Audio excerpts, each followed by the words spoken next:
हम सब लाइफ में कितने ही आगे बढ़ जाएं, कितना ही पढ़ जाएं, लेकिन अपने स्कूल वाले दिनों को हम कभी भूल नहीं पाते because this is the time of many first. मतलब पहला क्रश, पहला प्यार, पहला दोस्ती की तरफ हमारा introduction and first heart breaks etcetera etcetera. और इन मेनी फर्स्ट को बहुत ही खूबसूरती से एक बहुत ही प्यारी सीरीज लेकर आई है, सोनी लिव पर आई है, और नाम बड़ा इंटरेस्टिंग है, पहला प्यार लेस देन 1% चांस। तो क्या है ये लेस देन 1% चांस, इसे बताने के लिए हमारे साथ है the young but very talented cast members में से दो, जेम्स और अरिस्टा, जिनसे हम ढेर सारी बातें ऑफ कोर्स करेंगे। बट गाइस, सबसे पहले warm warm welcome on Punjab Kesari Navodaya times. Hi, thank you. Hello, thank you so much. Okay, so पहले तो young talent, how does it feel? इतना अच्छा काम आप दोनों कर रहे हो, एक के बाद एक अच्छे शोज दे रहे हो, फिल्म्स दे रहे हो, सो यू फील कि वो रिस्पॉन्सिबिलिटी अभी आ रही है आपके ऊपर कि audience is loving you and they expect more from you with your next project. Arista, पहले आप बताओ। Um, I feel, yeah, more than responsibility, I feel खुद को लगता है now that you have done so much work now, you also want to do better work each time. Now that I've done पहला प्यार, anything after this would have to be better than this because that's how you want. आपको वैसे ही चाहिए अपना life का graph, कि आप better better करते जाओ। तो ऑडियंस की भी बात नहीं, खुद की बात होती है कि आपको मन करता है अच्छा काम करने का। तो हाँ, वो लगता है दैट कि अच्छा काम करना है इसके बाद। राइट, और जेम्स आप क्या कहोगे इसके लिए? 100% ट्रू, आई एग्री। एक्सपेक्टेशंस तो लोगों की बढ़ी जाती है। You try different characters, you give them your best, so people ask for more, you have to give them more. Right, अच्छा, लेकिन आपका जो शो है ये मोर नहीं लेस देन 1% चांस के बारे में बात कर रहा है। तो अभी अभी मैं कहूंगी ना, it's young, very nascent stage में है कि अभी रिलीज हुआ है। तो रिस्पॉन्स किस तरह का आप दोनों को मिल रहा है? अरिस्ता, आप बताओ। ऑलरेडी एक सोशल मीडिया, आप इन्फ्लुएंसर और एक सोशल मीडिया सेलिब्रिटी हो, और अभी ये एक इतनी बड़ी सी सीरीज आ गई है, तो कितना डीएम्स से फ्लडेड हो गए हो?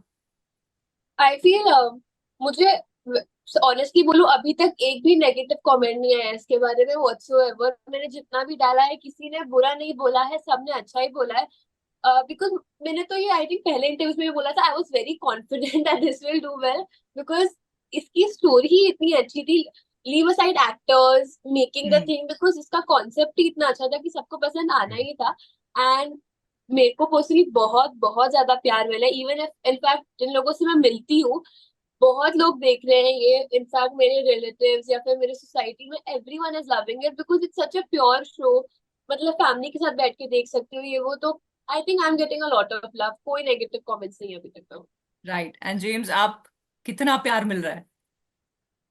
स्टार्टिंग में तो बहुत ज्यादा प्यार मिला, और जैसे बेसिकली मेरा कैरेक्टर एंटी हीरो था स्टार्टिंग में, so people did not like me, they hated me for doing things to Murali and Nandini, but eventually I won the war. और बहुत प्यार मिला बाद में, लोग accepted the character, they liked it basically. Yeah right, right. तो जो आपके कैरेक्टर्स हैं, जो आप पोर्ट्रे कर रहे हो, कितना उससे आप दोनों रिलेट करते हो? और अगर रिलेट नहीं करते तो जिन चीजों में रिलेट नहीं करते हो एज एन एक्टर, उसकी प्रेप कैसे की कि वो रिलेटेबल ऑडियंस के लिए बन जाए? जेम्स, पहले आप बताओ।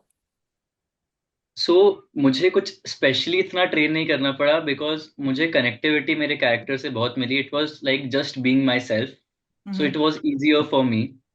Like he does a lot of, he plays sports, good in academics, has a lot of friends, has fun. So it was really easy for me. Okay, Arista, आप? नंदिनी कितनी करीब है अरिस्टा जो एक्चुअल है उससे? नंदनी, मुझे भी जैसे जेम्स से बोला, बिल्कुल ऐसा टफ एनीवेयर कहीं नहीं हुआ बिकॉज शो का कॉन्सेप्ट ही ये था कि बहुत रियलिस्टिक था। तो इसमें ऐसा कुछ नहीं था जो नॉर्मल लोग करते नहीं है। वो स्कूल जाती है, उसके दोस्त है, नॉर्मल लाइफ है, देन मुरली आता है, जो भी। तो एट नो पॉइंट लगा कि ये अनरियलिस्टिक है या अननेचुरल है, मुझे एफर्ट करना पड़ेगा ये करने में। सब कुछ इजी था। सिमिलैरिटीज आई थी, सब कुछ सिमिलर ही था एक्सेप्ट द पार्ट कि वो एकेडमिक्स में बहुत ज्यादा अच्छी है और उसको डॉक्टर बनना है हाउ तो ऑनेस्ट! सब कुछ सिमिलर ही था आई फील। एंड ये कि नंदनी बोलते हुए हम बोलती है, लाइक वो अपने आप को एड्रेस मैं नहीं करती, वो हाँ, हम हाँ, बोलते हैं। वो तो पटना का हम दिखाया ना तो। पटना का दिखाया तो बस वो आई थिंक मैं कई बार भूल जाती थी तो याद दिलाना पड़ता था। बाकी आई फील सब कुछ सिमिलर ही था। राइट। ओके नाउ अब एक चीज है ना, जो आपको जो लोग फॉलो करते हैं, स्पेशली जो यंग जनरेशन है जो आप दोनों को फॉलो करती है, इंस्पायर होती है आपसे, आई एम श्योर ये क्वेश्चन एक रहता होगा कि अभी आप दोनों इतने फेमस हो गए हो कि भाई आपके इतने सारे सीरीज में आपने काम कर लिया, सीरियल्स में काम कर लिया है, फिल्म्स में काम कर लिया है, तो अब तो आपको रोल्स ऐसे ही मिल जाते होंगे। सो इज दिस ट्रू, या अभी भी आपको ऑडिशंस देने पड़ते हैं, Arista? So this is very subjective, I tell you, ये ना डिपेंड करता है project to project. Like I am not gonna say कि कभी नहीं हुआ है, ये हुआ है बहुत बार। एक मूवी में भी, एड्स में तो बहुत बार हुआ, बिकॉज एक बार आप एक प्रोडक्शन हाउस के साथ काम कर लेते हो ना, they have you in their books की, दिस पर्सन डिड वेल और whatever X Y Z, so they will call you up the next time. But ऐसा नहीं कि मैं ऑडिशन नहीं देती यार, मेरे को सब कुछ आके घर पे स्क्रिप्ट आ जाती है, मैम करो, बिल्कुल नहीं। इसके लिए भी इनफैक्ट मैंने ऑडिशन दिया था, एंड मैं देती हूँ, लाइक मैंने 90% ऑफ द प्रोजेक्ट्स में जो भी करती हूँ, I audition for them. I think अभी it is too early to not audition and have everything on your plate. But हाँ, ये बहुत लोगों को है ये मिथ की ऑडिशन नहीं देने पड़ते अब अपने काम के लिए। नहीं, I feel even 10 years down the lane अगर बहुत बड़ा प्रोजेक्ट हुआ, मुझे तब भी ऑडिशन देना पड़ेगा, and it's completely okay, like totally fine, it's a part of the whole process. Right right. और जेम्स, आपको भी ऑडिशंस देने पड़ते हैं या जैसे? यस, नहीं नहीं नहीं, 100% I agree with Arista. Audition सबको देने पड़ते हैं, इवेंचुअली बड़े एक्टर्स को भी। If you take Alia Bhatt, she auditioned for Raazi, even she was the daughter of Mahesh Bhatt, she had to give auditions, no? But sometimes it happens कि आपने production के साथ काम किया है, they know you can work well, so they cast you. But हर बार वैसा नहीं होता, you have to give auditions, you have to prove yourself first that I'm worthy correct. enough. Yeah. Right. और आप लोग तो अपने हर काम के साथ ये डेफिनेटली प्रूव कर रहे हो यार, मतलब it gives so much hope to people in the industry, and also हम एज ऑडियंस के, यार अभी यंग टैलेंट भी इतना अच्छा आ रहा है, ऐसा नहीं कि जो पुराने लोग थे वही अच्छा काम करते थे, आप दोनों और बहुत सारे आपकी तरह यंग एक्टर्स हैं। बट टेल मी समथिंग, जब आप एक ऐसा शो करते हो रिस्टैन जेम्स, जो स्कूल लाइफ पे बेस्ड होता है, और स्कूल लाइफ हम कहते हैं ना, वो अच्छी दोस्ती वाली लाइफ होती है, बेस्ट केमिस्ट्री वाली लाइफ होती है। सो आपके कैरेक्टर्स के बीच में वो केमिस्ट्री दिखना, वो इंस्टेंटली जब आप लोग मिले थे, आप दोनों पहले भी काम कर चुके हो आई थिंक शायद, बट आई एम श्योर बहुत सारे कास्ट मेंबर्स होंगे जिनको आप पहली दफा मिले थे, but to play a school person, a school young girl, young boy, जिसमें एक एक ऑनेस्टी होती है, एक हमारी इनोसेंस होती है, एक अपने आप ही हम दोस्ती कर लेते हैं किसी से, सो वो इंस्टेंट क्लिक हुआ सबके साथ, जेम्स? एक्चुअली शूट से पहले हमारी बहुत सारी वर्कशॉप्स हुई थी, to get to know each other, read the script, to get the rhythm right. तो वो उसने बहुत हेल्प करा। बट हम फ्लोर पे आए तो थोड़ी प्रॉब्लम हुई स्टार्टिंग में initially, but then we got the rhythm कि हम कैसे, किसका कैरेक्टर क्या करना चाहिए और हमें कैसे पोर्ट्रे करना है उस सीन को। It was easier. और अर्षिता आपके लिए? हाँ जी, मैं जेम्स है कि अगर वो वर्कशॉप्स नहीं होती तो आई थिंक हमें काफी डिफिकल्टी होती है इनिशियल स्केड्यूल हमारे, बिकॉज जो हमारा इनिशियल स्केड्यूल भी था ना, वो बहुत बड़ा स्केड्यूल, इट वाज नॉट कि हम धीरे धीरे स्टार्ट कर रहे थे, हमारा आउटडोर ही था पहला स्केड्यूल। तो there was no room for mistakes कि आराम आराम से करो। But just because we had those workshops, हमें थोड़ा पता था how the other person works and ये वो। हम्म। बट तब भी आई फील एक दो दिन लगे, क्योंकि वी हैड टू नो कि how much time does the other person take की to pick up a line और maybe to pick up a cue, do they improvise like we do. तो वो धीरे धीरे करके समझ आ गया। बट आई फील जब तक हम मुंबई आए वो स्केड्यूल करके सब कुछ ठीक था, आई फील सब समझ गए थे कि किसको क्या क्या आता है, कैसे कैसे आता है। तो आई फील मुंबई आके we were totally fine here.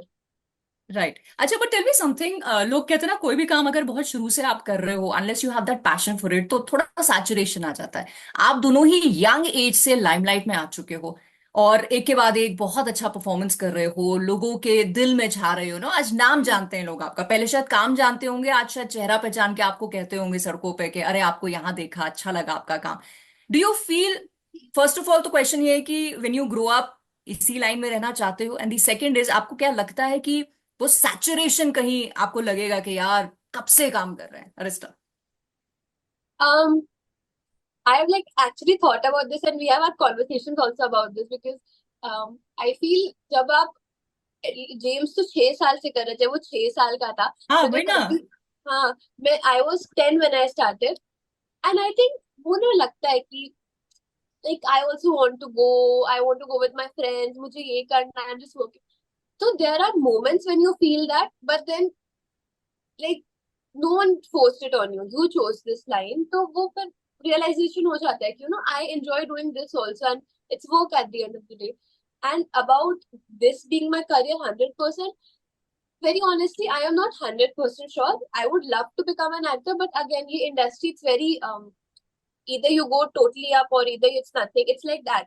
So I would love Right. to have a backup option, and that I think logically is also a very good thing to do. You cannot put Correct. all your eggs in this basket. I feel being an actor would be amazing, of course, such a nice life. But yeah, if not an actor, I would like to somewhere be in this industry, maybe a director or something like that. चलो that the future will tell us, but हम चाहेंगे कि Yeah. आपको बहुत सारा काम मिलते रहे and you stay in the entertainment industry. James, आपका क्या ख्याल है? 6 साल की उम्र से कर रहे हो और आप लाइट कैमरा एक्शन। यस, मैं 6 साल का था, मैं तब से एक्टिंग कर रहा हूँ। So basically I grew up in this environment. This is my natural habitat. मैं बड़ा ही इसमें हुआ हूँ। मैं घर जाता हूँ तो मुझे ऐसा लगता है मैं बाहर हूँ मेरे घर से। अरे exactly, so that is the thing. But eventually मैं first year of BBA study कर रहा हूँ, स्टडिंग बिजनेस साथ ही में, एक्टिंग के साथ। But I also do a lot of things except acting. academics हो गया, I play keyboard, guitar, I'm into fitness, a lot of everything. Right, and I think वो Yeah, आगे चल के आप एक एक्टर एक्ट्रेस भी बनते हो, तो yeah, ये सारी चीजें, मतलब फिटनेस तो is a given that you have to be fit, की हमको अच्छे चेहरे देखने की आदत हो गई है। correct. एंड अगर आपको ग्रो करते देखा आपकी जर्नी में, देन ऑब्वियसली वील वांट के आप हर चीज अच्छे से ही कर रहे हो। But coming back to your series, school के ऊपर बेस्ड है, तो let's talk about your school memories. Arista, fondest school memories क्या है जो एक नॉस्टैल्जिया फिर से आपको इस शो में जिसके बारे में फील हुआ? Honestly, school now after joining industry with school gahi nahi. I was homeschooled for 3 years. I actually joined school again in Hmm. 10th grade. And 10th, if I tell you, 8 महीने में मैं I think 15 दिन गई होंगी. I have not gone to school, but previously, before joining acting, I have amazing memories of school. I think मेरा favorite day होता था मेरा birthday school में. Oh my God, how I waited for that day. Because you used to get to wear normal clothes, अपने घर के like party clothes, and हाँ हाँ। to pick one person to distribute candies and all. I used to love it. Like मेरा favorite day होता था. I used to look forward to it every year. So I feel how my birthdays were really special in school. Right, and James, आपकी कौन सी school memories relieve हुई series में? So it was my friendship with my friends basically. So 2 साल तो हमारे Covid में चले गए, हम स्कूल जा नहीं पाए। हमने हमारे 10th के बोर्ड्स दिए और मुंबई में 10th के बाद स्कूल खत्म हो जाता है, you go to junior college. तो स्कूल लाइफ तो वो 2 साल खत्म हो गई कोविड में। बट बिफोर दैट मेरे दोस्तों के साथ जो मैं मस्ती करता था, ब्रेक्स में हम जो चीजें करते थे, हमें बहुत सिमिलैरिटी देखी मुझे शो में। So it was fun. Right, okay, and इतना काम आप लोगों ने किया है, आई थिंक मैं बहुत सीनियर एक्सपीरियंस्ड एक्टर्स से ये कहती हूँ दैट यू आर प्रिविलेज कि आपने अक्रॉस मीडियम काम किया है। This is the first time कि मैं मतलब टीनेजर्स से ये बात कह रही हूँ। ऑलरेडी आप दोनों अक्रॉस मीडियम्स काम कर चुके हो। जेम्स, आपने तो हिस्टोरिकल माइथोलॉजिकल कैरेक्टर्स भी प्ले किए हैं। As actors, do you feel any difference in the mediums, या आपको लगता है यार एक एक्टर का काम है, उसको कोई भी प्लेटफॉर्म दे दो? What do you think, James? So it doesn't make a difference कि आप किस पे काम कर रहे हो। You are working for TV और you are working for big screen और ओटीटी। आपका काम है, आपको पूरी जी जान लगा के करना है, अच्छे से करना है। You have to justify your character at the end of the day. और फिर वो ऑडियंस पे डिपेंड करता है कि वो एक्सेप्ट करते हैं, प्यार देते हैं कि नहीं, but you have to give your best. Right, Arista, do you share his thoughts या कुछ different opinion? Yeah, I feel, I mean, you being an actor, you have to give your best. If you are committing to that thing, you cannot be like it's TV or it's OTT. You cannot differentiate between them. Work is work.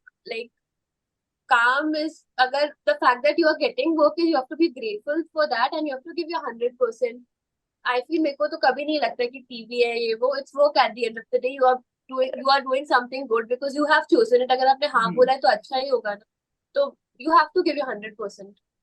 Right, and आप दोनों 100% देते हो ऐसा हमें लगता है। But let's talk about the series again. बहुत सारे लोग हैं जिन्होंने अभी तक शायद नहीं देखी होगी, because we have so much to watch. तो क्या कहना चाहोगे, अगर आपकी सीरीज को आप दोनों ने एक एक सेंटेंस में सम अप करना हो, so what will be the best thing, James, जो आप कहना चाहोगे for people who have yet to watch your series, क्यों देखें? You'll get to relive your memories of school. Best thing. Right, and who doesn't want that, है ना? Yeah, exactly. Everyone wants that. Arista क्या add करोगे? It's a show full of emotions. It is every emotion. इसमें you will laugh, you will at some point cry also. I am damn sure. Again, nostalgia तो पक्का होगा because the whole point show का वही है. And family drama है.